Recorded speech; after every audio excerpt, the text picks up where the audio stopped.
মামার ফ্রেন্ড না? কোন মামার ফ্রেন্ড? শামীম মামা। শামীম মামা হইতেছে আমার মার আপন খালাতো ভাই। শামীম মামার সাথে অবশ্য আমি আপনাকে অনেক দেখছি। শামীম মামার আব্বা সারাক্ষণ বলতে থাকে আবির ছেলেটার সাথে মিশে মিশে আমার ছেলেটা একদম বদমাইশ।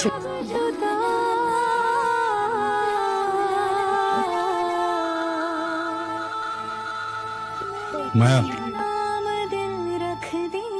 Thank you uncle. আজকে আপনি আমাকে এখানে ডাকলেন কেন?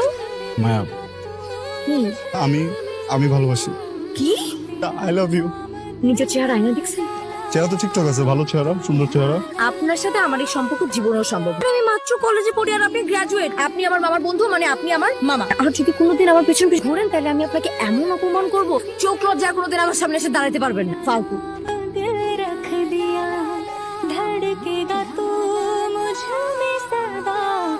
কি সমস্যা কি আপনার?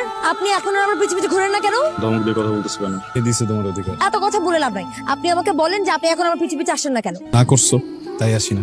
আচ্ছা ঠিক আছে, আপনি এখন থেকে আমার পিছে পিছে ঘুরবেন। আমি আমার জীবনের প্রথম কোনো মেয়েকে দেখে দাঁড়াইছি। আমরা কিন্তু সাধারণ পরিবারের ছেলে পেলে, আমাদের কিন্তু খুব বেশি কিছু নাই। এতটুকু আত্মসম্মান বোধ আছে। এই এতটুকু আত্মসম্মান বোধ যদি কেউ ধ্বংস করে দেয়, ঠাড়া একটা বন চটকনা দিলে তখন বুঝবা যে আত্মসম্মান বোধ লাগলে কেমন লাগে। আমি কিন্তু খালি মুখে মুখে ডায়লগ দিছি, কান্দাছো কেন তুমি? আপনি এরকম হাসতেছেন কেন? আমি তো জেনে গেছি যে তুমি আমার পছন্দ করো। ছেলেটা তো মেয়েটাকে ভালোবাসছে তাই না? মেয়েটাও তো ছেলেটাকে ভালোবাসছে তাই না?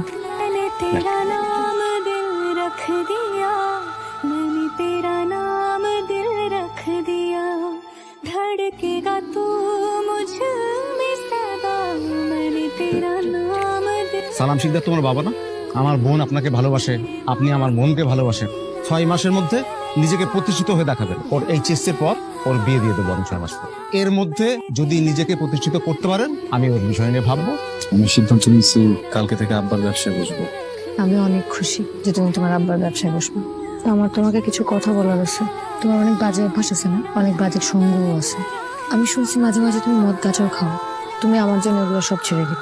পুরুষ মানুষ দুইটা কারণে বদলে, একটা মাইন্ড ক্যাপসিফাই করলে আর একটা ভালোবাসার মানুষের জন্য। আমি ওইসব আর কোনোদিন ছুবো না।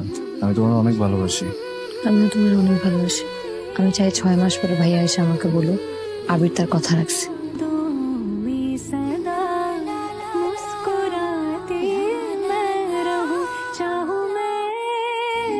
হ্যালো, আচ্ছা কি হয়েছে তোমার বলো তো? আমি ফোন দিলে আমার ফোন ধরো না, আবার তুমিও কোনো কল দাও না। আরে জান শোনো, নতুন নতুন শুরু করছি না, আমি নিজে হিমশিম খাই যেতেছি। তুমি মন খারাপ করো না, আমি সুযোগ পরে তোমার ফোন দিব। এখন একটু রাখতেছি। তুমি না বললো আজকে সারাদিন আমার সাথে থাকবা? আসলে হয়েছে কি, না আমি যদি দোকানে না থাকি কাম কাজ সব বন্ধু উঠে দেখা। আর একটু সময় থাকো। আরেকদিন থাকবো। সবকিছু কার জন্য করতেছি? তোমার জন্য না? তুমি সাবধানে বাসে যাবো, বাসে গিয়ে একটা ফোন দিবা। আবি, তোমার সাথে যদি আমার বিয়ে হয়, তুমি কি বিয়ের পর সারাদিন রাত এরকম কাজ কাজ করবা? হ্যাঁ, কাজ করতে হবে না? এত কাজ কার জন্য করি? তোমার জন্যই তো করি। কিন্তু এখনই আমার চিনো না, বিয়ের পরে তো আমি তোমার বউ হব। আর আমি জানি বিয়ের পরে এমনিতেও প্রেমিকাদের ওরকম মূল্য থাকে না। দেখো, সবকিছু গোছাতে তো একটু সময় লাগবে আমার, নাকি? তোমার কি হয়েছে জানো? আমার ছাড়া ভালো লাগে না। ভালোবাসা বাড়ছে তো, এই জন্য একা একা লাগে। তোমার তো চোখের নিচে কালি পড়ে গেছে, তুমি কি শুকায় গেছো? অনেক কাজ করি, এত কাজ করি, এত চেষ্টা করি যেন আমার জন্য কোনোদিন তোমার কেউ বাজে কথা বলতে না পারে। আমি সারাদিনে যে 2 মিনিট সময় পাই না, ওই 2 মিনিট সময় আমি শুধু তোমারে দিই। তুমি আমার ভুল বুঝো না জান, অনেক ভালোবাসি। আজকে সারাদিন তোমার। সত্যি? একটা মিনিট। আব্বা। হ্যালো, আসসালামু আলাইকুম। আব্বা, কিসে কি কি কইছে? মানে জরিমানা দিবে না? আর ওর বাপে জরিমানা দিব। তুমি আটকাও, তোর আটকাও, আমি আসতেছি। তুমি আটকাও। কিসে? জানি তো ঝামেলা হয়ে গেছে, বুঝছো? আমি যাইতেছি, কালকে সারাদিন তোমার। আসতেছি, আমি আসতেছি। আরে একটু মারবেন। আরে মার না। আরে বাবা, আমি কসম করছি না, খাওয়াবো না। খালারি আরে ভাই কি হলো? দাঁড়াই গেলে কেন? আরে রাখতেছো কেন? ধরো, খাও। তুমি না ব্যস্ত মানুষ, দুনিয়ার ব্যস্ত মানুষ। আমি তোমাকে ফোন দিলে আমি তোমাকে পাই না, তোমার আমাকে কল দেওয়ার সময় নেই। এই সময় মাঝে মাঝে জিনিসপত্র করার সময় তো তোমার কাছে আছে, আর আমাকে বলো তুমি ব্যস্ত, ব্যবসা নিয়ে ব্যস্ত। মিথ্যুক তো থাকার। আবির, দোস্ত আমার ভাগ্নির তো বিয়ে ঠিক হয়ে গেছে।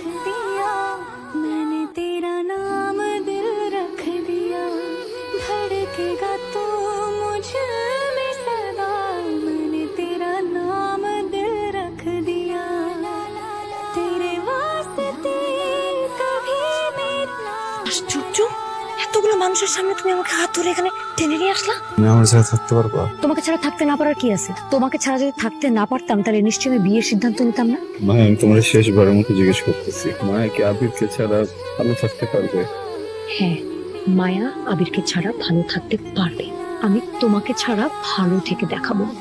এটা আমার বিয়ের অনুষ্ঠান, এমন কিছু করবা না যাতে তোমার জন্য আমার 10টা মানুষের থেকে কথা শুনতে হয়।